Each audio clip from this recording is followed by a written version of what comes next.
Buenos días.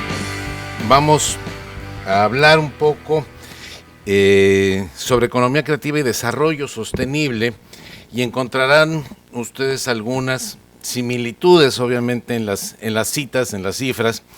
Y sí, quiero yo comentar de entrada que desde luego es fundamental conocer, entender la perspectiva de una de las instituciones que está integrándose en esta propuesta, y que desde luego me parece que con una actitud abierta y un buen ánimo están aportando lo que desde la perspectiva institucional es posible. Un poco más bien la propuesta, el análisis que les propondré es desde la perspectiva, obviamente, de la integración de una política cultural mucho más amplia, no nada más una de las fracciones, sino la integralidad. Y bueno, desde esta perspectiva vamos a analizar el asunto de la economía creativa y el desarrollo sostenible. Y bueno, me gusta mucho esta frase, y yo creo que es un poco lo que marca, lo que orienta la perspectiva de lo que, sí se oye ahí, porque, okay, de lo que estamos viendo. La persona más culta es la que puede ponerse en el lugar del mayor número de semejantes. Y esto resultará fundamental en el siglo XXI, las capacidades, las habilidades que tengamos para relacionarnos con la diversidad cultural.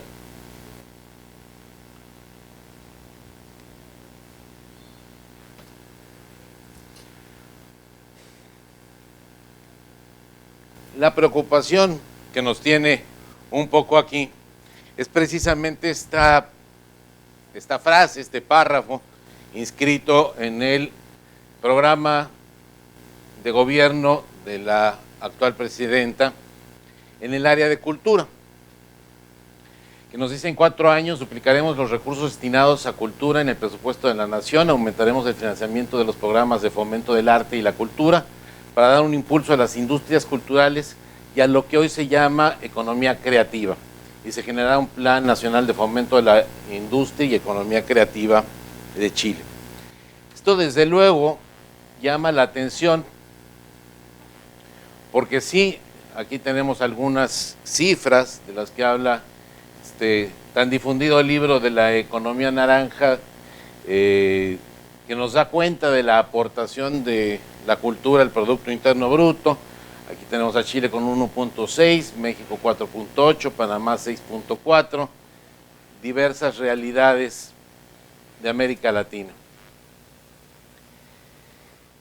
Lo que llama un poco la atención es que estamos hablando de todo este es el universo de lo cultural, donde tenemos sitios culturales, expresiones culturales, artes visuales, artes interpretativas, editorial, medios impresos, audiovisuales, diseño, servicios creativos y nuevos medios. Y esta apuesta excede de lo que habitualmente nosotros conocemos en el ámbito cultural latinoamericano como la promoción cultural, que normalmente iba en artes visuales, sitios culturales, expresiones culturales tradicionales y artes interpretativas, para llevar la apuesta un poco más allá, para incorporar ya como parte de una propuesta cultural a lo editorial, medios impresos, audiovisuales, diseños, servicios creativos y nuevos medios, o sea, los medios y las creaciones funcionales. En este orden de ideas, los registros monetarios nos indican que las mayores aportaciones a la economía creativa no provienen de las artes visuales, los sitios culturales, las expresiones culturales tradicionales o de las artes interpretativas, que son las áreas centrales, las áreas core de la generación, de la cultura, de lo cultural, sino que están sobre todo en la editorial, en medios impresos, audiovisual, diseño, servicios creativos, en diseño, servicios creativos y nuevos medios. Aquí lamentablemente está un poco corto, pero bueno, aquí vemos el porcentaje de participación, aquí tenemos el 100%, y tenemos de todos los bienes creativos es el 68% del total de las exportaciones e importaciones, y todos los servicios creativos el 31%. Y tenemos que los bienes de la herencia representan el 7.37%. De las artes, que incluye artes visuales y artes de la interpretación, el 9.44%. Medios de comunicación, 12.75%. Y creaciones funcionales, el 76%. Aquí ya está más claro. Aquí vemos la participación a nivel global, esto conforme al reporte de economía creativa de 2010, donde vemos que el diseño prácticamente ocupa el 60%, más lo editorial, más nuevos medios, prácticamente nos da un 90% de lo que este concepto de economía creativa implica. En el caso de Chile, tenemos un estudio de la cuenta satélite que nos dice también las aportaciones, cuánto aporta cada una de estas ramas al Producto Interno Bruto. Y coincide, si tenemos aquí publicaciones, 30.48%, publicidad, 22%, informática y medios digitales, el 30%, y audiovisual, el 13%. Y vemos, por ejemplo, un rubro como artesanía, 5.50%, o patrimonio, 0.70%. ¿Esto qué hace pensar? Que corremos el riesgo, existe la posibilidad de que en un enfoque de este tipo se priorice como política cultural las acciones, los programas que estén orientados a apoyar aquellas actividades, acciones o sectores que mayor impacto tienen en la producción de Producto Interno Bruto, en detrimento de aquellos sectores culturales que son el corazón de la cultura y que son los que en la tradición cultural latinoamericana conforman identidad, le dan cohesión, le dan sentido a la sociedad y son lo que está en el centro de la política cultural o lo que ha estado en el centro de la política cultural.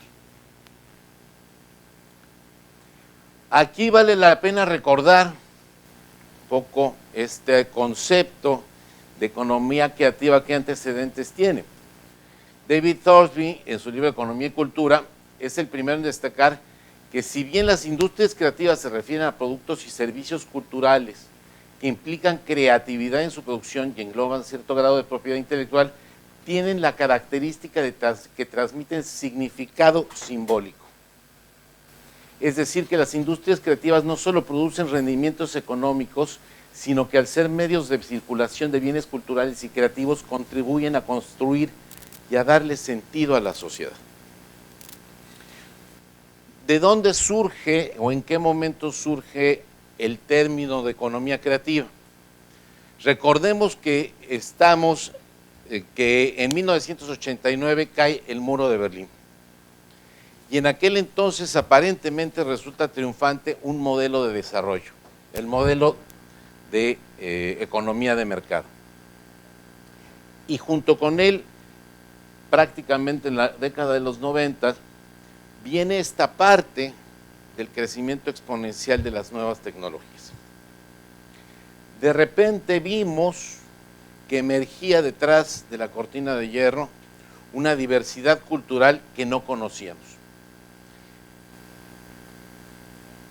Y en ese momento empieza a surgir la economía creativa, la economía del conocimiento, porque ahora ya no está dada la competitividad por la acumulación de bienes materiales, sino la competitividad está dada por la posibilidad de atraer, conservar, reformular y poner a circular el conocimiento. Venimos de un momento donde el neoliberalismo pretendió establecer formas de relación a escala global, acotando las posibilidades que teníamos de una noción de vida buena. Se interpretaba que para estar en el desarrollo teníamos que tener una gasolinera Exxon, un Citibank, un McDonald's, y de repente descubrimos que había otras nociones de vida buena. De repente Francis Fukuyama nos dice que es el fin de la historia. Y no es que se acabara el mundo, sino que se acabó una manera de explicar al mundo. ¿Por qué? Porque emergen las nuevas tecnologías, porque emerge una diversidad cultural. Y tenemos que meternos a gestionar esa diversidad cultural y a promover formas pacíficas de convivencia. Se acordarán de este libro de Huntington, del choque de las civilizaciones, donde diversos modelos culturales empiezan a estar presentes en el territorio y hoy nos enfrentamos a realidades totalmente distintas. Yo les comentaba el otro día en la escuela de mis hijos, bueno, sí está bien que aprendan español, matemáticas, inglés, pero hoy tenemos también que ofrecerles las herramientas para poder tener soluciones pacíficas cuando se levanten una mañana y estén con un vecino japonés, un vecino hindú y compitiendo por los mismos recursos. En ese sentido, la competitividad, insisto, está determinada por la diversidad de alternativas de combinación que tenemos para resolver los nuevos problemas a los que nos enfrentamos en el mundo. Y en ese sentido también hacer circular, conducir la diversidad cultural resulta fundamental como base de la creatividad de la especie humana. Dicho de otra manera, esta frase nos hace evidente que el crecimiento económico no es ya el centro del desarrollo, sino solamente una más de las variables que entra en juego, junto con el respeto a los derechos humanos, el reconocimiento de la igual dignidad del otro, de que el otro en su creatividad incrementa el repertorio de la creatividad humana, la conservación del ambiente y el desarrollo cultural para conformar la noción de desarrollo sostenible que es intersubjetivamente valorada por la sociedad. Vamos a explicar un poco más esto. ¿Y por qué es importante? ¿Por qué es importante este punto de vista? Porque tenemos grandes retos que afrontar y necesitamos nuevos modelos de desarrollo y necesitamos redefinir el sentido del desarrollo en este momento que está viviendo la especie humana. ¿Cuáles son los retos que tenemos? No solo en Chile, sino en América Latina. Aquí vemos, por ejemplo, el índice de Gini que nos marca la desigualdad en las sociedades. Tenemos que Chile está sobre un índice de desigualdad del 56%, 52%. América Latina es la región donde hay mayor desigualdad en el mundo. Tenemos, aunque se han reducido los índices de pobreza, todavía tenemos índices de pobreza que abarcan prácticamente el 30% de la población. Pero tenemos otros números, por ejemplo, el costo de la violencia en América Latina, que en algunos países lleva hasta el 10.50%.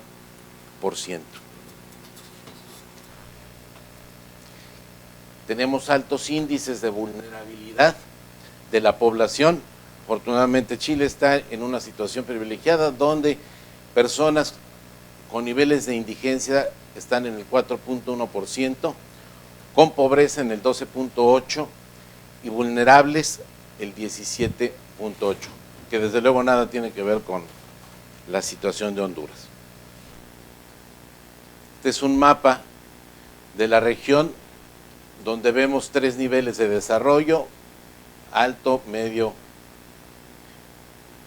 muy alto, medio y bajo. Y todo esto para hablar de que en este orden de ideas la cultura puede ser un recurso para reformular el sentido del desarrollo y tener una alternativa para enfrentar estos problemas. Aquí quiero citar algunos textos que hablan ya de esta visión de cultura y desarrollo. El artículo 1 de la Declaración Mundial sobre Políticas Culturales nos dice que cada cultura representa un conjunto de valores único e irreemplazable, ya que las tradiciones y formas de expresión de cada pueblo constituyen su manera más lograda de estar en el mundo. Es decir, la cultura no solo son expresiones artísticas, sino es la manera como una sociedad en su relación con el medio ambiente construye soluciones probadas a lo largo de la historia que le dan una manera de estar presente en el mundo y una manera de relacionarse con él. En ese orden de ideas, todas las culturas forman parte del patrimonio común de la humanidad. La identidad cultural de un pueblo se renueva y enriquece con el contacto con los otros. En la medida que ampliamos nuestros códigos combinables, incrementamos nuestra creatividad. Hay que reconocer la igual dignidad de todas las culturas, así como el derecho de cada pueblo y de cada comunidad cultural a afirmar y preservar su identidad cultural. Y en ese orden de ideas, la cultura constituye una dimensión fundamental del proceso de desarrollo y contribuye a fortalecer la independencia, la soberanía y la identidad de las naciones. Ya en 96 nos habla la comisión que se estableció de políticas culturales para el desarrollo, que no se podía seguir concebiendo el desarrollo como un camino único, uniforme y lineal, porque ello limitaba gravemente la capacidad creativa de la especie con un valioso pasado y un futuro impredecible. Pero quiero llegar a esta cita que proviene de un sector no cultural, porque podrían estos parecer argumentos desde nuestro sector. Y esta cita es de James Wolfenson, que entonces era el presidente del Banco Mundial, y nos dice: junto con la globalización ha venido un fortalecimiento sin precedentes de la identidad individual. La conciencia y el orgullo que proviene de la identidad cultural es una parte esencial del empoderamiento de las comunidades para hacerse cargo de su propio destino. Es por esa razón que nosotros en el Banco Mundial creemos que el respeto a la cultura y la identidad de las personas es un elemento importante en cualquier aproximación viable de desarrollo centrado en la gente. Esto también hace sentido en un sentido de negocio. Desde el turismo hasta la restauración, las inversiones en patrimonio cultural e industrias relacionadas promueven actividades económicas de empleo intensivo que generan ingreso y riqueza. ¿De dónde viene esta experiencia del Banco Mundial? Comentaba un ejemplo sencillo. Durante todos los años 70 vimos programas de combate a la pobreza, donde llegaban, comentábamos, a una comunidad, les daban unos puerquitos, construían unos chiqueros, les daban un préstamo blando, les daban capacitación y con eso los empujaban para que ya salieran de la pobreza. Y llegaban a los 6 meses y veían que los puerquitos se los habían comido, el dinero se lo habían gastado en los cohetes, en los chiqueros vivían ahora las gallinas y la capacitación se les había olvidado. ¿Y por qué fracasaban estos planes? Porque nadie les preguntó, pero ellos eran alfareros.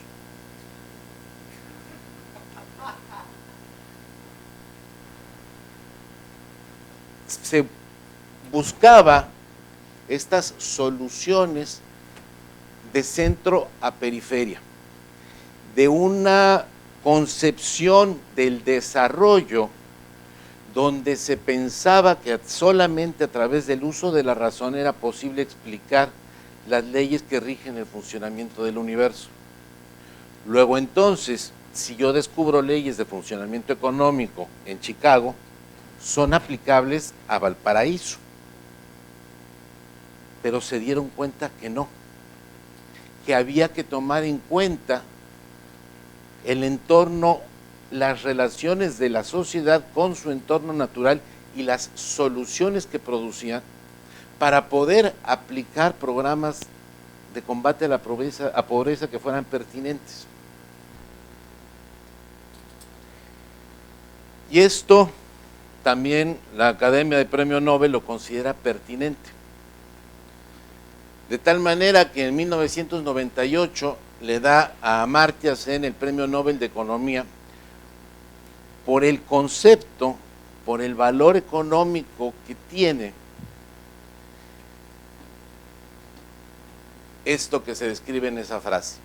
La pobreza de una vida no reside en la condición de pobreza material en la que vive una persona, sino en la falta de oportunidades reales, dadas por las limitaciones sociales como por circunstancias personales, para alcanzar la forma de vida que tiene razones para valorar. Pobre no solo es no tener recursos económicos, sino no tener los recursos ambientales, económicos, el respeto a los derechos humanos, desde lo propio, para alcanzar aquello que tengo razones para valorar. ¿Qué es lo que tengo razones de valorar? Eso no importa. Es obligación de las instituciones generar las condiciones legales y administrativas para que yo pueda alcanzar aquello que tengo razones para valorar.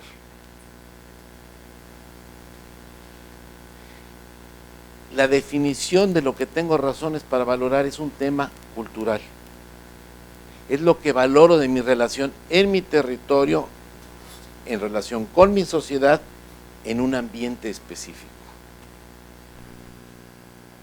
Es así que el Programa de las Naciones Unidas para el Desarrollo, en su informe 2004, La libertad cultural en el mundo diverso de hoy, dice que si el mundo desea lograr los objetivos de desarrollo del milenio y erradicar definitivamente la pobreza, primero debe enfrentar con éxito el desafío de construir sociedades inclusivas y diversas en términos culturales. Esto no solo es necesario para que los países puedan dedicarse a otras prioridades, tales como el crecimiento económico y la prestación de servicios de salud y educación para todos los ciudadanos, sino porque permitir la expresión cultural plena de toda la gente es en sí un importante objetivo del desarrollo. Y en ese sentido, el desarrollo humano se trata, sobre todo, de ampliar las opciones de la gente, es decir, permitir que las personas elijan el tipo de vida que quieren llevar, pero también de brindarles las herramientas y las oportunidades para que puedan tomar tal decisión. Y me regreso. Primero debe enfrentar con éxito el desafío de construir sociedades inclusivas y diversas en términos culturales. Si en cualquier programa, cualquier propuesta de desarrollo, no me aseguro de generar condiciones de inclusividad y de diálogo con la diversidad, resulta muy difícil sacar adelante los programas. Y les pongo un ejemplo. Si vamos a hacer un trabajo en conjunto, si nos vamos a poner de acuerdo, Lo primero que tenemos que hacer es que cuando yo hable de mesa, ustedes entiendan mesa. Si cuando yo hablo de mesa, ustedes entienden silla, no podemos establecer una comunicación, un acuerdo. Pero también tiene que ser inclusivo, porque si yo le digo a Pablo, ¿sabes qué? Vamos a trabajar en conjunto, vamos a hacer cosas y te tolero, pero no te soporto. ¿Creen que podemos establecer una forma de colaboración?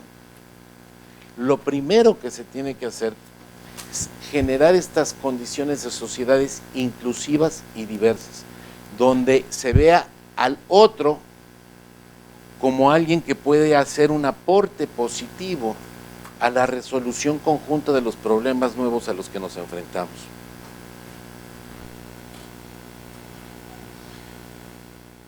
Ayer platicábamos de Balmaceda, de esto que nos comentaban, cómo han descubierto que a través de lo cultural, a través de encontrar un código, de encontrar actividades, de encontrar talleres que son atractivos para los jóvenes, los han puesto a dialogar en un espacio común, a conocer sus necesidades, a jerarquizarlas, a conocer qué puede hacer el otro como aporte y respetarlo. Y mucho más allá de lo artístico, han encontrado como un efecto importante de atender es la generación de estos espacios, de hacer circular la diversidad, de generar empatía, una manera de hacer sociedad desde lo cultural. Una manera de darles a los muchachos habilidades y capacidades para construir formas de relación pacífica en la solución de sus controversias, para incrementar la creatividad de su comunidad y en muchos casos para hacer evidente que hay otras nociones de vida buena, que no todo es una cuestión, diríamos en México, quién sabe por qué, que no todo es la vieja, la lana y la cheyena, pa. Que uno puede ser poeta. Y ayer veía en una de las carteleras allá en Balmaceda de un muchacho que vende galletas de jengibre, pero además es poeta. Cuando le damos a las personas la posibilidad de representarse de otra manera, cuando les decimos que son capaces de hacer otras cosas, que son capaces de construirse un futuro viable, estamos haciendo sociedad. Y estamos dinamizando la creatividad de las personas para que se hagan cargo de su destino, para que tengan las habilidades y las capacidades para sacar adelante aquello que tienen razones para valorar. Y ni Balmaceda, ni nadie les va a decir si eso es válido o no. Lo que nosotros hacemos es generar los espacios, hacer circular los códigos, promover las condiciones para que esa creatividad aflore y se oriente a resolver los problemas que enfrentan. Y ese es precisamente, desde mi punto de vista, la gran preocupación que está permeando en el ambiente. Estamos en la definición de una política nacional sobre la creatividad, desde el sector cultura. Y vemos con preocupación que la creatividad se está reduciendo al ámbito artístico y a unas solas o muy pocas expresiones de la política cultural.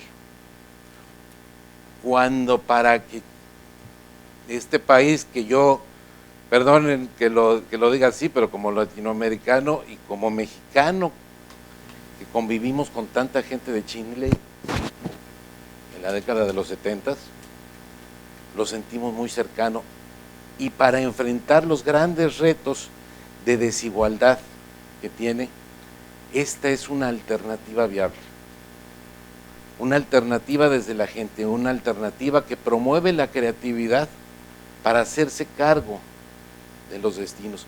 Y por eso la preocupación de que una política cultural acote el significado de la creatividad solamente a un sector, y solamente a aquellos sectores que son capaces de producir impacto en el Producto Interno Bruto.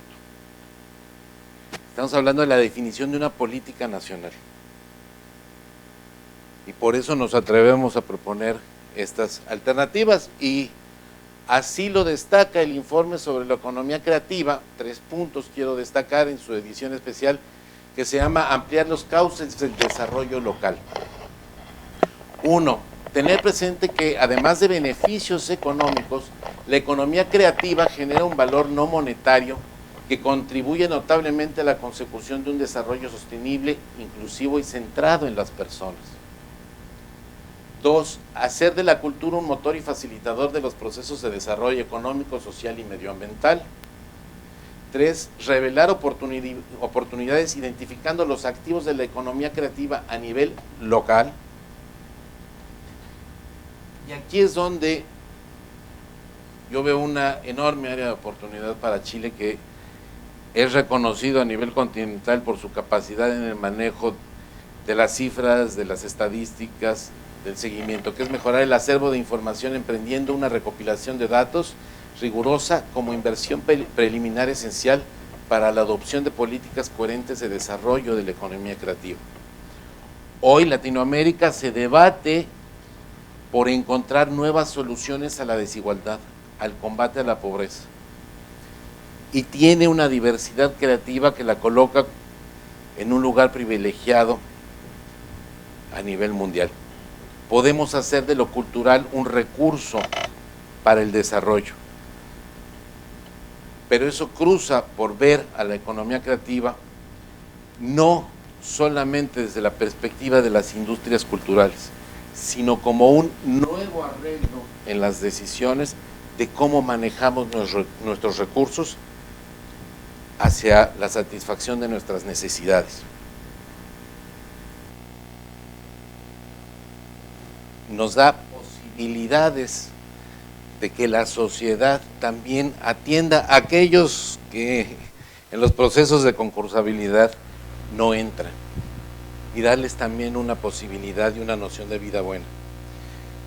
Nos permite ver también una alternativa, y ayer David nos hablaba estupendamente de cómo crear estos espacios de diálogo, de ponerse de acuerdo, de imaginar, de construir, porque lo que es el plano en esta ciudad es el lugar donde convive la diversidad, donde convive la gente que viene del barrio, donde convive la gente que viene del interior, donde convive la diversidad cultural que está presente en este territorio y que tiene un peso específico tan importante. Y ese espacio es donde hace su negociación simbólica. Por eso vemos tanto graffiti, por eso vemos tanta necesidad de encontrar alternativas para dialogar, convivir y construir en conjunto.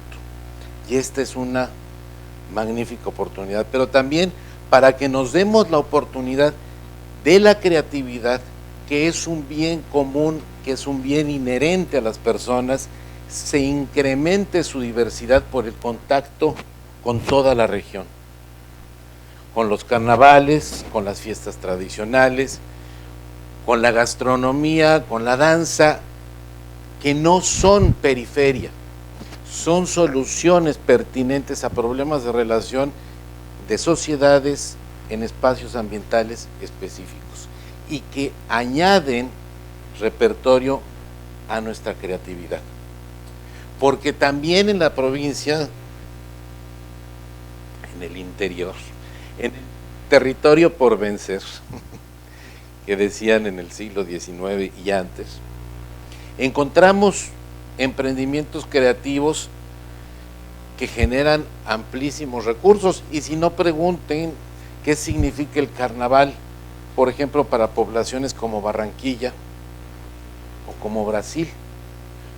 Todas las industrias creativas, ahora así llamadas, que están asociadas, toda la circulación simbólica que se produce, todo lo que un hito cultural es capaz de coordinar, de jerarquizar, de darnos cohesión, de generar sentido y de finalmente permitirnos construir una noción de desarrollo sostenible desde lo propio. Muchas gracias.